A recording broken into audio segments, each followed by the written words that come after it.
apologize for the technical delays that had late. But thank you, every single one of you, for joining us tonight for our art conversation.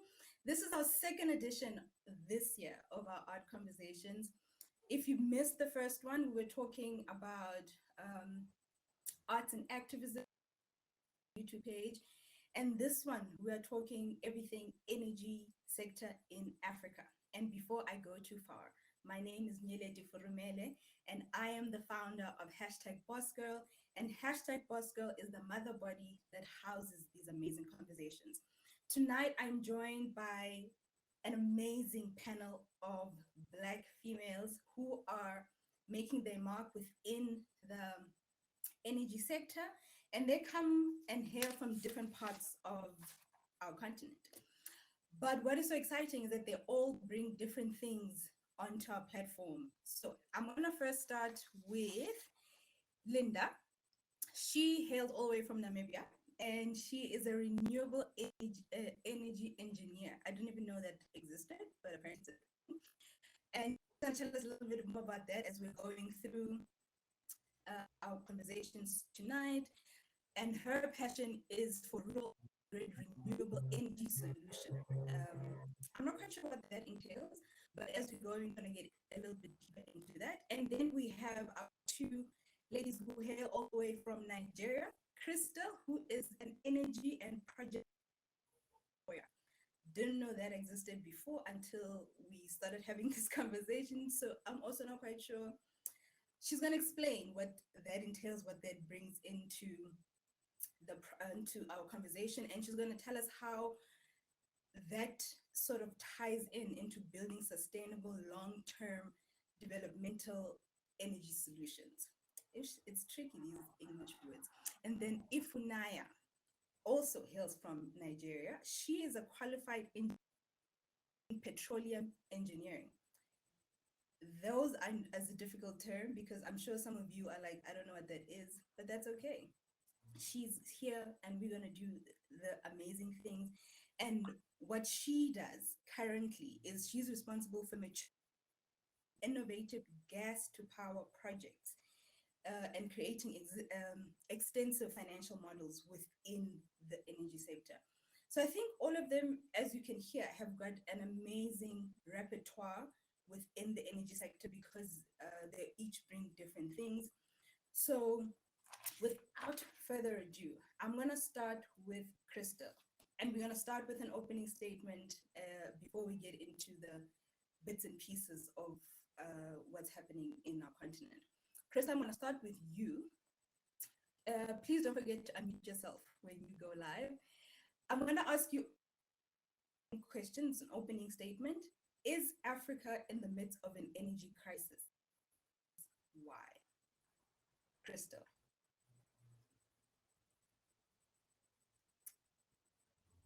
Technology seems to be failing us. Crystal, are you still with me? Okay, let's start with Ifunaya then for now. Hello, can you hear me? Sorry. No, I can hear you. Thank you, Yeleti.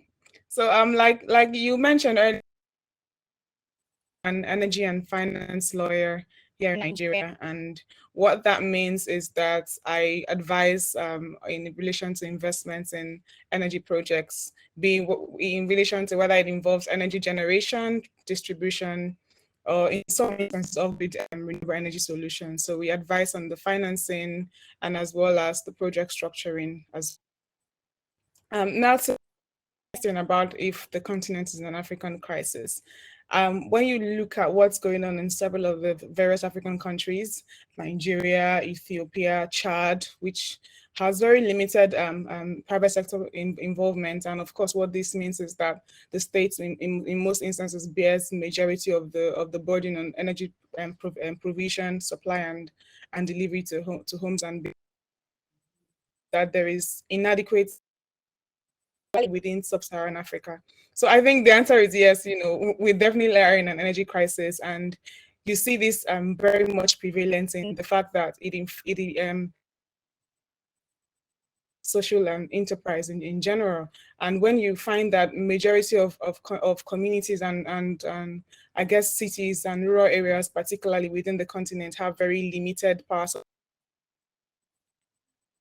in rural communities, you see that if we're not careful, we're going to be left behind. Africa will just be left behind in terms of development, because as we all know, energy drives to extent development of almost every other aspect in relation to not just countries but the entire African continent. So yes, we really are in a crisis, and we need to consider what can be done to tackle the issues and problems that the sector is facing across the entire continent, Yes, hi in everyone. sub-Saharan My Africa. name is Ifuna. I'm a business development Okay, analyst in Axela. And basically, Ifunaya, you're next.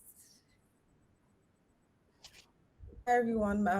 My name is Ifuna. Okay, is it? I'm a business development. We Can you can't hear hear me you, now? Funaya. I think I had the same problem. I think you have to click on Basically, able mic, I think. Yes. Ifunaya, can you say that can again? you hear me now? Okay, okay. Yes, we Apologies. can hear you. Apologies for Yes, that. yes. Yes, I'm a business development analyst, but for the purpose Now of we this conversation, we're going to be can breaking you it hear me down now? into easy Yes, we terms so can. everyone can Yes. understand. Apologies. And what that Apologies for that. basically means is I develop gas to power opportunities I'm a business across analyst. my For the target purpose of market this is conversation, we're going to sub-Saharan be breaking it down Africa. to And just like easy terms so Crystal everyone can said, understand. there is an And what energy that crisis basically ongoing in Africa. And gas this to is power because, I opportunities mean, across about a my large target market is percent of our sub-Saharan. population doesn't have access to electricity. Once you bring it down to And just sub-Saharan like Africa, Crystal a said, there major is an amount, energy up to crisis ongoing in 50% of Africa. people live and don't even And have this is access to because, clean I mean, energy and about a cooking. large percent of our population Biomass doesn't is have the access to major, electricity once you bring it source of down to energy. sub-Saharan And Africa, if you put a that in major context with amount, the energy up to transition 50% of ongoing. people So living you will don't be even have hearing access to energy clean energy transition and where cook the world is trying to move into cleaner is energy the major sources. It's also a source of big problem energy. to us because most And of if you put the that in context with major the energy transition ongoing, sources so of you hear energy energy transition for where the world Africa is trying is to move into cleaner it's largely fossil fuels. energy So for us, we have to grapple with how to sources. get enough It's also a funding to big be able to problem do to us some because of most these of the new major projects, and also sources of considering the energy fact that the world is moving into cleaner and greener it's largely fossil fuels. energy. So So for for us, we us, have to grapple with how to get it's enough not too funding to be able late, but it's something that we need to start getting new onto. We have the projects and resources, also we have the consider the fact that the people. world is moving We into just need to cleaner and greener figure out and articulate energy. So for us, policies and strategies it's to be not able to too take this late, head on. but that we need to start getting onto. We have the resources, we have the people. We just need to figure out and articulate policies and strategies to be able to take.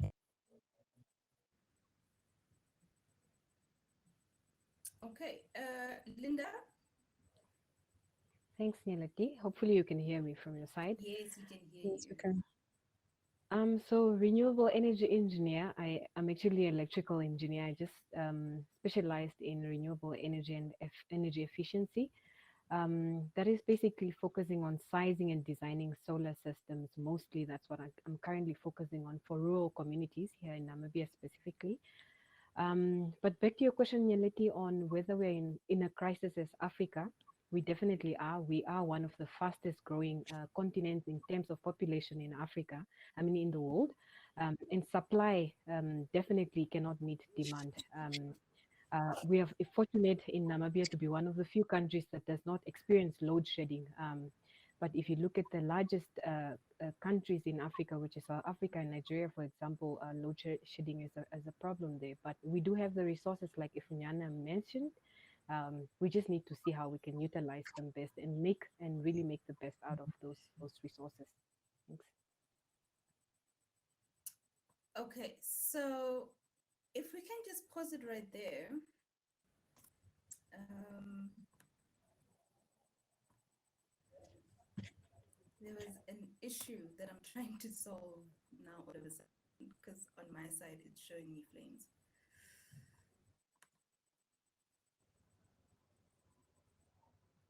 Okay.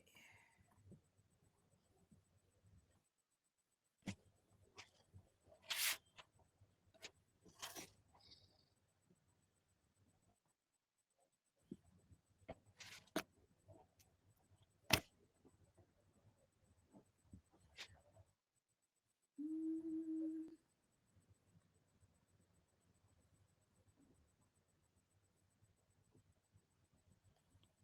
Okay, that um, technology showing me flames today. So now, I think it was Crystal who said in the beginning that we have the resources to in Africa in order to power up our entire continent, for instance. But we are seeing problems within the continent where power, uh, what is the term? Connectivity, for instance, is unreliable. Like for instance, in South Africa, we've now become used to things such as load shedding because our power resources just are not within our country. And all of you have reiterated the same thing that we are currently going through an energy as a continent. What are the, in your individual capacities, for instance, energy engineer, what are some of the things that you think,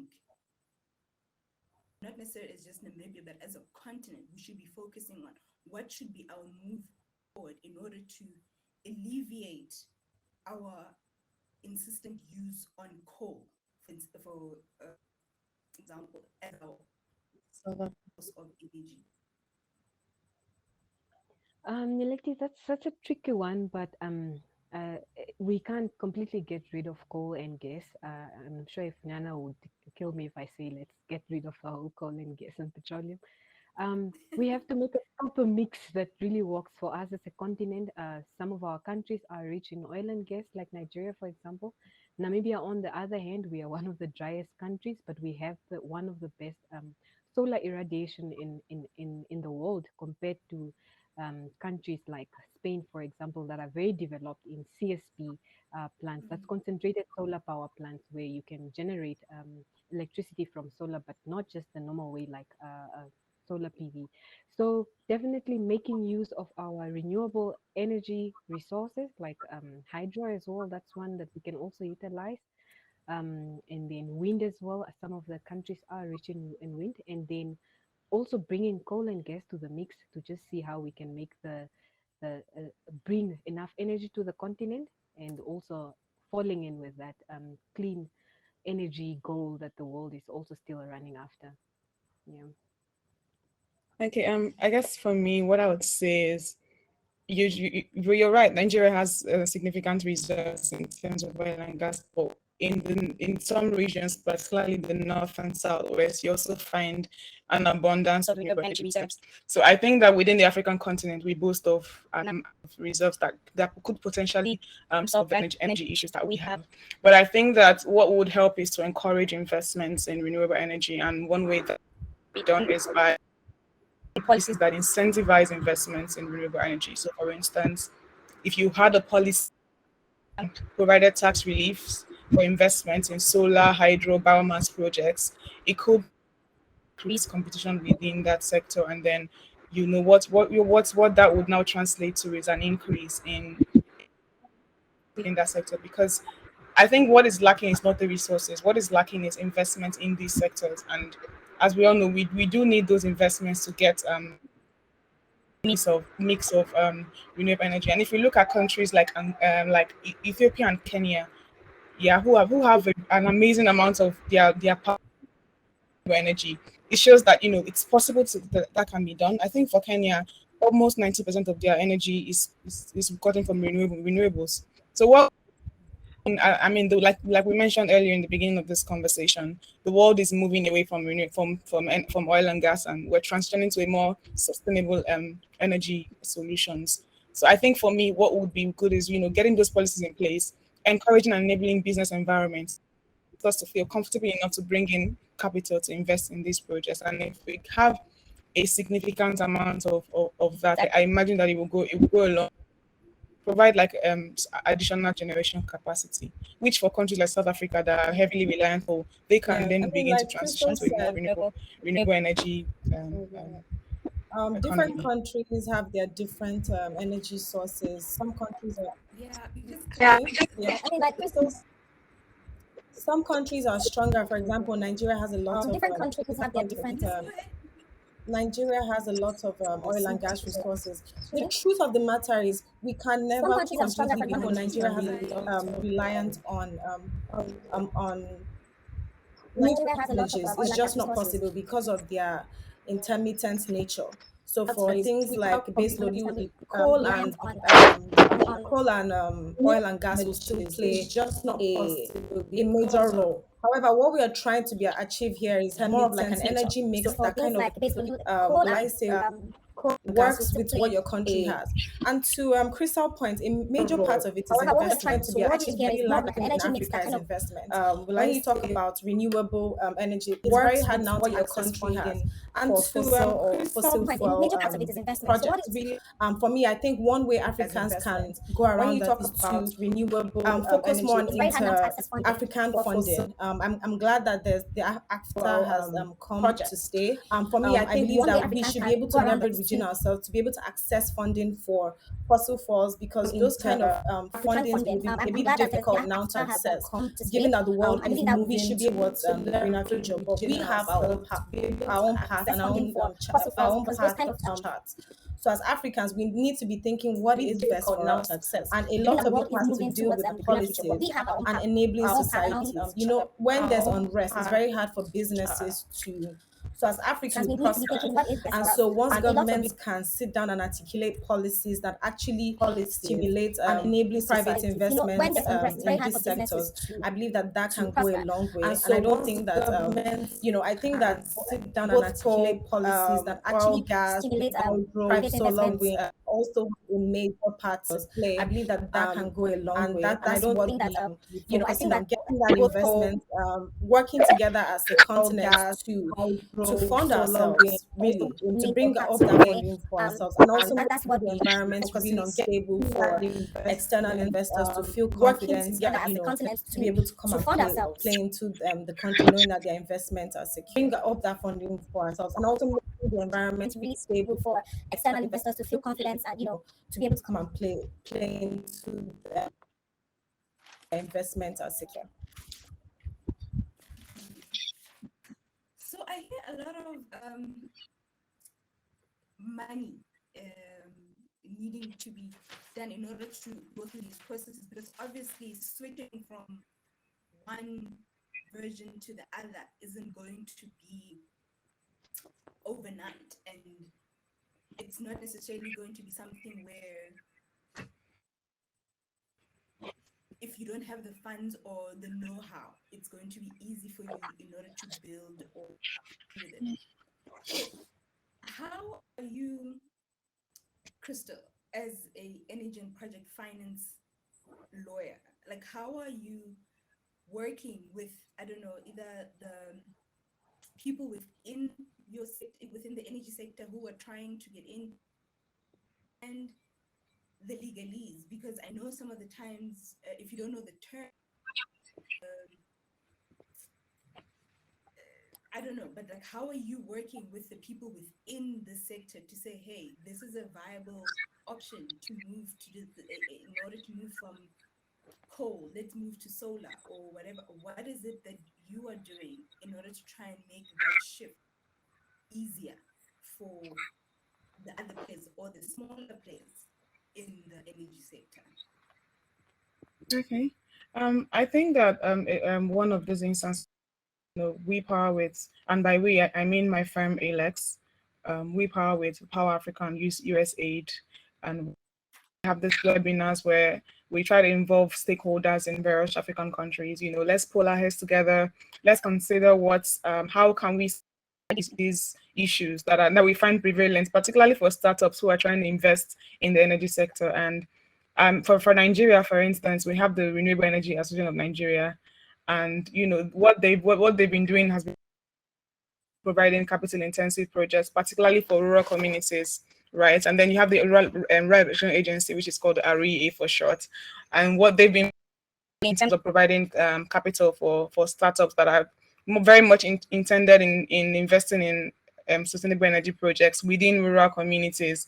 So, for example, they would typically have a World Bank fund which would provide maybe like a 40% or 30% capital investors or startup founders who particularly are invested in the rural areas, because what we find with the centralized, and by that what I mean is, so I would assume that for majority of us listening to this call, we have an idea of how power and how it's distributed to our homes and our businesses and commercial complexes.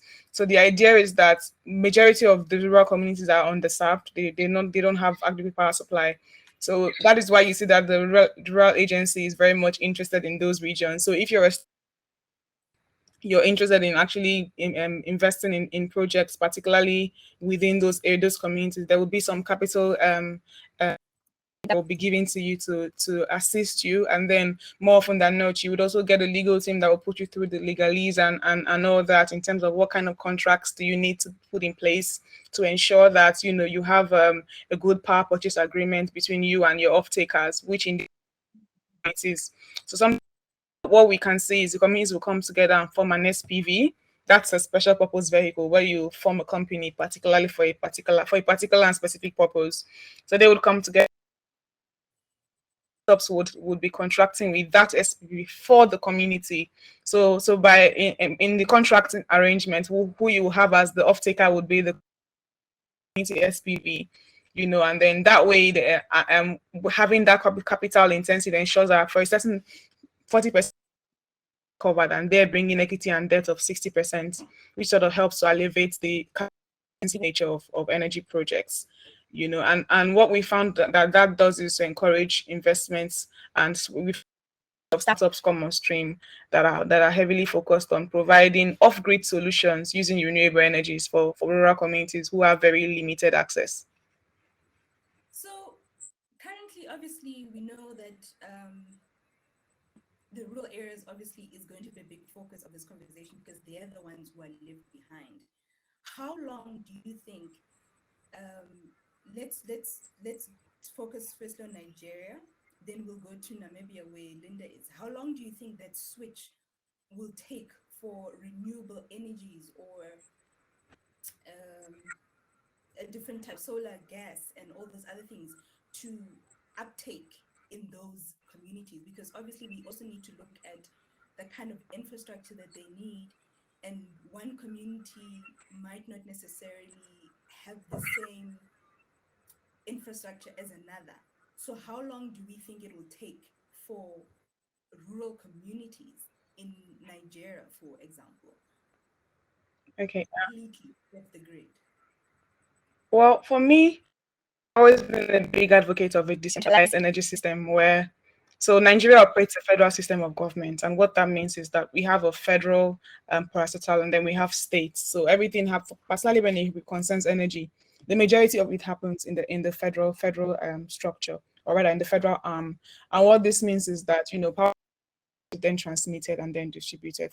So a large aspect of the transmission is still handled by the federal government, which is Nigeria in essence.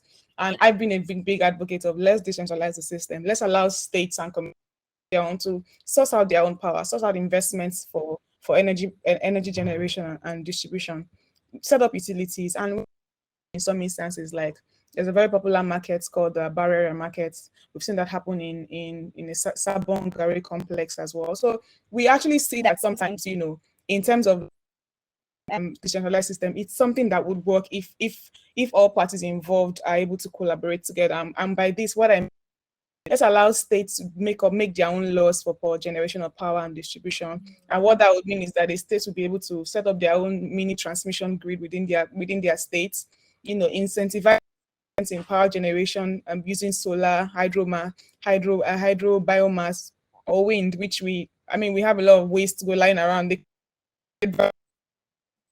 And so if these are put in place, I'm sure that it will be very soon before rural communities would have good access. So if that federal structure element to power generation and supply, if we allow states to be more in generation and distribution, I think that within half a decade we would be able to at least get to a substantial amount of energy access for rural within Nigeria. Linda? The picture is a bit different here, but the villages are still the ones that are mostly disadvantaged. They are the ones that do not have access to electricity. But what tends to work here is small off-grid systems for like a small home. Those small kits, they tend to work for the villages. That's what the communities can afford, the individual homesteads, mainly because the utilities can't, they don't want to invest in transmission lines to go to the villages, because the rate of return on the investment is almost zero, and it takes years to get their money out of the villages. So because I also work in a retail environment, what I've seen working is really the small kits, and it's sort of clearing the energy crisis from the bottom up, because you're starting with a rooftop panel on your own roof, and then instead of waiting and hoping for that large scale energy plant to rock up at the village. Yeah, I think that's one way that we can tackle it, not only in Namibia but in Africa as a whole. You, Crystal and Linda were talking, and you were talking about decentralizing the power grids and all the things that were taking place. Yes. And my question to Ifuna, if you can hear me, was they're talking it and using alternative renewable energy sources. And one of the things that was on your bio was the fact you are a fan of clean energy. Let's talk about what clean energy is and what clean energy would look like in a rural setting in terms of the infrastructure. In the city, I mean, clean energy basically is hydro, solar, wind. In terms of cooking, we would say when we refer to clean cooking, we're talking about using LPG, which is gas. I'm actually an advocate of using gas for a country like Nigeria more than renewable, because I mean, it's use what you have is always what my principles would always be. But in terms of infrastructure, I mean, solar is easily deployed. Yes, we do, but we have because of the way it's the oil and gas is already mature. It seems like a better way to go. I mean, in my opinion. That's I mean, I guess I'm an advocate for it. But for urban cities, we can always work in getting solars on our roofs. And things like that that kind of just work side by side with what we have. So it's all about making sure that the energy system in your house, looking at it in a whole, is efficient. When you don't have fossil fuel, you can switch. When the sun is high, you can easily switch to renewable, and just to make sure that you're having using the most efficient energy that is possible at that very moment. So I heard Crystal because she was wanted to jump in when you were talking about being an advocate for gas instead of solar, for instance, to the use of gas as another form of energy. Uh, I'm not, but I guess the question is, and Linda made that point, which is also I think it happens in Namibia, and we also have that here in Nigeria, is that the grid doesn't extend to the rural areas, and to extend that's extensive, I mean, huge capital investment that we know for a fact that the government is not willing or ready yet to do that investment, and I think that applies to majority of the countries within the continent. So I would think that a more realistic view of to go about it rather than waiting for it to okay, because you need the government needs to be able to extend it because they own and operate the transmission grid in majority of the African countries. So rather than waiting for that huge investment to happen to occur, rather, why don't we encourage investment in energy so that the rural areas can have or whatever other renewable solutions that is possible to have within those areas can be possible. That's what I would advocate would be a more realistic view to go about it because we've had instances we want to at least have achieved 90% of electrification and we're not anywhere near that. To put it in perspective, Nigeria has an installed capacity of 16,000 megawatts, but what's available for delivery is just about 4,000 megawatts in any of over 200 million people. Obviously, the power is not enough. So I'm saying that, okay, implement this with renewable energy sources that we have in abundance here. Let's encourage those private sector investments, because it wouldn't need to have you wouldn't need so much will I say government in trying to develop. In fact, they would, even though even currently they encourage investment in renewable energy. So I'm saying that it's solutions that are possible now. Why we future where the grid has the capacity to take on more, because even now, like I said, we have an installed capacity, and that what that means, sorry for using that jargon down, what that means is that if you total the amount of power generation assets that we have in Nigeria, they are capable of producing 16,000 meg. But now that is not able to be transmitted because the capacity of the transmission grid is limited. So rather than adding more gas solutions, why don't we try to have a system that do not require movement of that power to the grid? We have them on site in rural communities, and these communities are able to actually achieve power supply, or to a certain extent. That's my own approach to go about. Why I'm sure in the future we can get to the point where we have invested in gas pipeline infrastructure and all that. But for now, it's more realistic, considering how the world is even moving, is to actually make those investments so rural communities can begin to improve in terms of industry, and basically their quality of life in general. Hmm. Linda, I was reading an article about Huawei and how partnering with different countries in Africa, and they're using their technology to help rural parts of countries in Africa build their own sort of sustainable energy resources. Is your country, Namibia, taking advantage of the type of technology that is available that can be used instead of saying to the government, much money? Are there technology people within your country that are saying, we have this to offer? How can we partner with so and so who is within the energy sector to build whatever we need to build in order to house more capacity within the rural areas?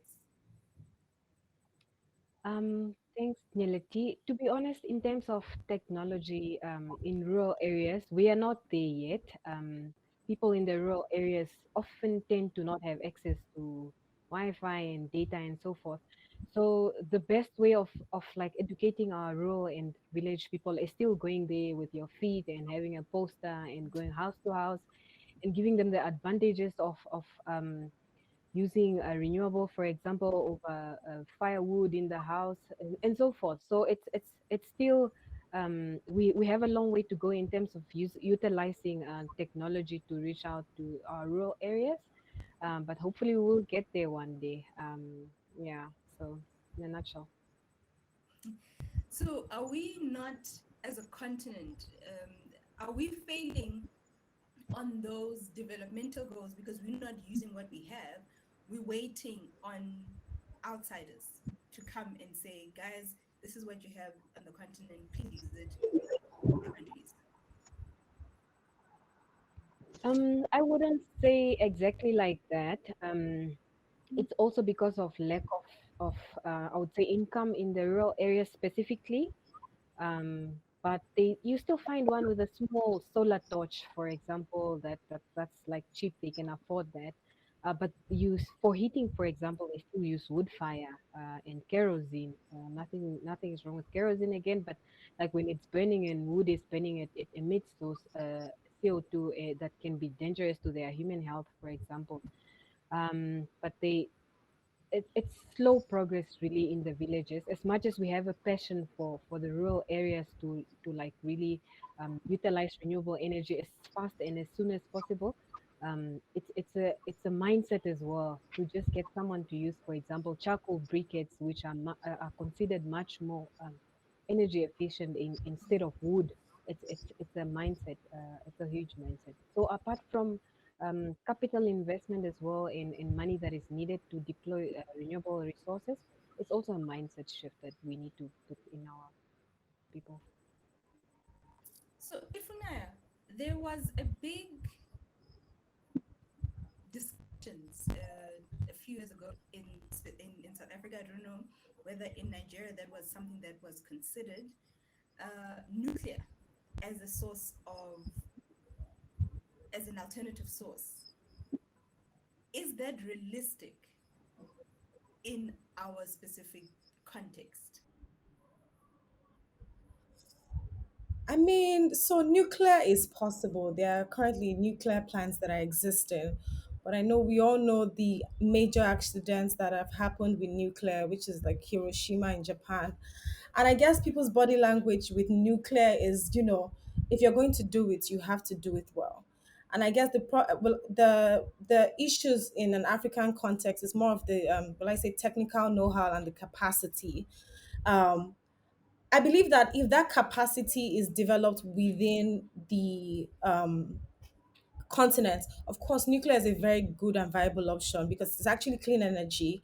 However, we would need to invest massively on technical know-how and putting the safety aspects in place because a nuclear disaster is one that has widespread impact. So it's for us to, I mean, it's a possible option. That's the answer to your question. But while looking at it, we have to understand that for our context, I mean, you need a lot of specialized skill, and we'll have to learn to develop those skills before actually embarking on such a project because any misstep with that can affect a large number of people for years to come.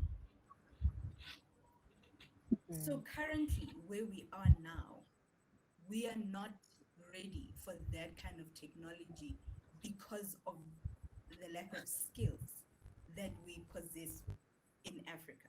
Is that what you're saying?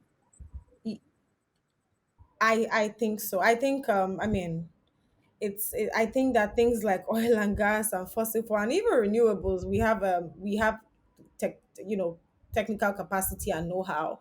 Um, I mean, I might be wrong, but I'm not really sure if there are numbers of nuclear plants in Africa, and so I mean, it's not so. I mean, in the whole continent. So I mean, it's also Yes, no, I So hear it you. just, twinkle around that a bit if it's actually operational because the news says it's operational, but I wanted to, it from unity if that is the case on ground. So we were also hearing the same news. That's why I brought it up because we heard the same news about it, um, that they were going to start it, and then there was a big scandal how it was acquired and where all these things had happened, and then it just sort of died down. So, as a citizen, honestly speaking, right now, I don't want to say yes, it is operational because I'm not sure. There were rumors that it was operational, and then there were rumors that no, it's not going to be operational yet. We're still in the building phase of it. And it was just the way it was communicated was very that is why I was like, when I was reading the articles, is there's a lot of emphasis on moving to nuclear, but no one was giving relevant case studies about where the plants are they active, are they not, if they are, capacity do they have. So from my side, I actually cannot give you a definite answer on that because we're not sure as well. It was just very, it was tricky. Maybe once I post this, I'll write in the comments if I was wrong. But as Okay, far as that's good. I mean, I know there were news in future, saying that Tanzania was planning on one, but like to back to the point of, a lot of it will have to go with the governing bodies really just explaining because the consumers body language towards nuclear is, I mean, it's risky, and while there is one in operation, I think it has to do with the way it's communicated because it's a very touchy one. But not to say that it can be done. I mean, there's one in Africa and one is being developed in 2025. It just has to do with the technical exchange within countries to be able to make sure that we develop that area. But it's still very nascent in Africa. I agree with you, Funaya. I think that it's a lot of technical know-how is really required to harness it as a means of as an energy. And the amount of time that it takes into construction of a nuclear plant, you can go as high as 5 to 10 years just to get it on the ground to start operating. So definitely in agreement with you, ladies. Mm. So then, is our government, are all our governments who are pushing for nuclear, are they pushing it because of trade agreements or relationships they have with certain countries, or are they themselves being misled about what this could mean? Because I think a lot of the time when we hear it, it's, oh no, it's because we're trying to add more to the grid. But if Linda is saying 5 to 10 years, different ball game, then it's because we're not even sure even after the 5 to 10 years whether it will indeed give what it promised. So are we?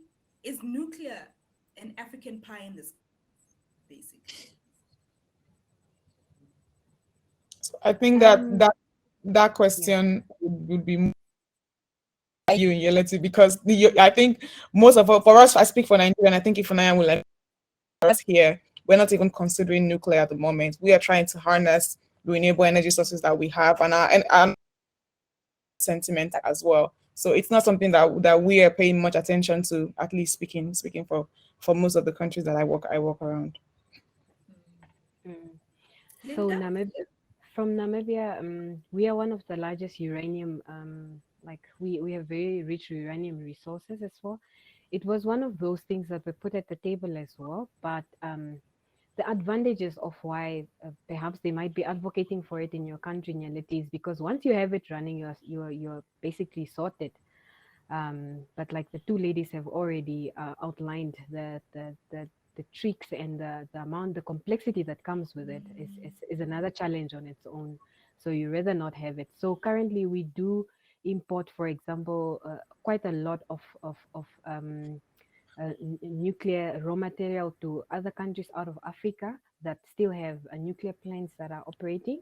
But to set up a nuclear power plant for Namibia, for example, it's yeah, it's still baby, very baby steps. Okay, so um, because we had technology issues, unfortunately, it's not a soccer match where time waits for the technology to catch up with us. I want each and every single one of you ladies tonight who's joined us. What is the one takeaway you want someone who's watching this to go home with in terms of what we've discussed? Obviously, our discussion wasn't at length as technology, number one. Number two, there was just so much that we could not, unfortunately, unpack within this single discussion. So the aim, hopefully, God willing, is we'll be able to have to continue this discussion on a specific thing in a. But for now, what is it? Whoever's watching, um, what is it that you want them to take away from what we've already spoken about? I'm gonna start with Linda. Um, from my side, really, it's just we have the crisis, but we have the solution as well. We are one of the richest, if not the richest, continent on earth in terms of raw material and resources. Everybody knows it except Africans. So really, let's just solve our own African problems with our African solutions, like I think Crystal mentioned at the beginning. And we are well able. With time, the resources we have them, but with time, we will get there as Africa. I'm fairly optimistic.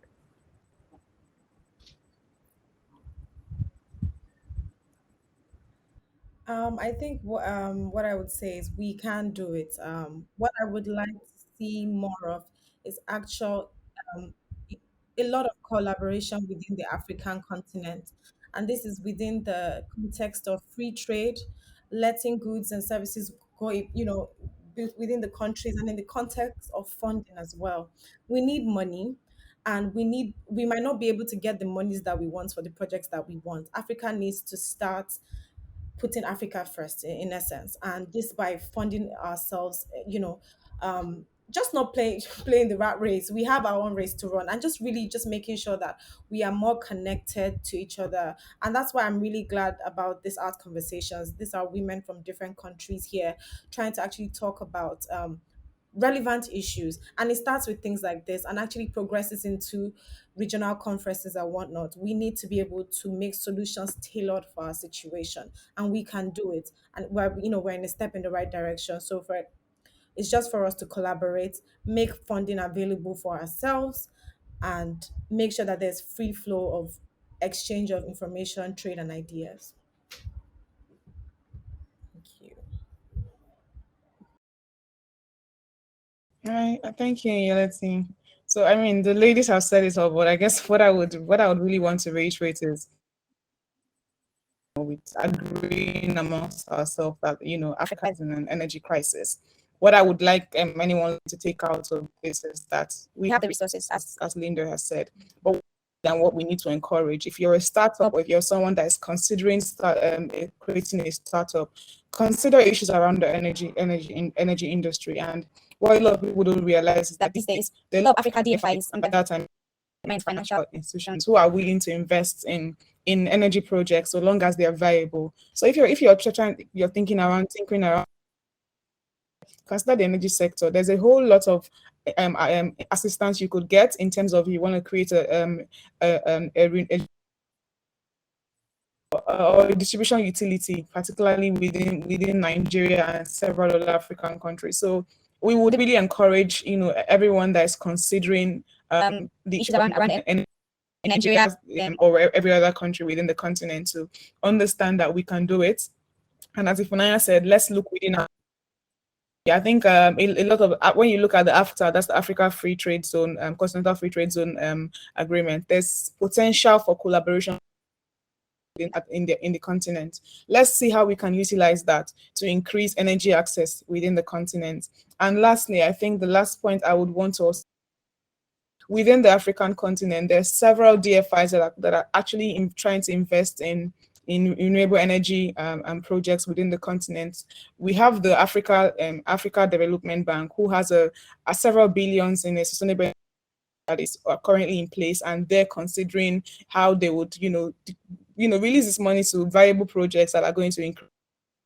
So we can do it. We definitely can do it. It's just for us to put in the right structures in place to ensure that in the next decade, so we're able to get to a considerable amount of energy supply and access across the continent.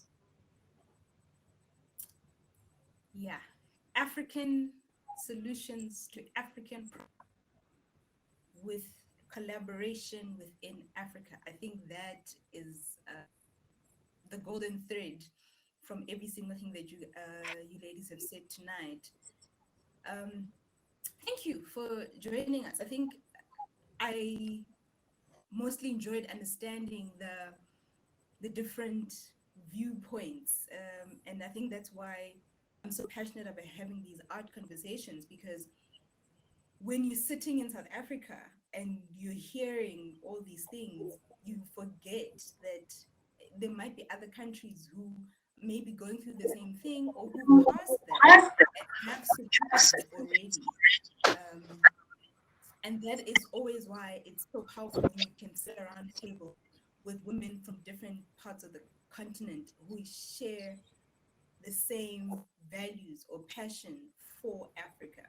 So thank you so much for joining us tonight on our art conversations. I think there was a lot to digest, but hopefully we can have another sit down and we can include things like the Africa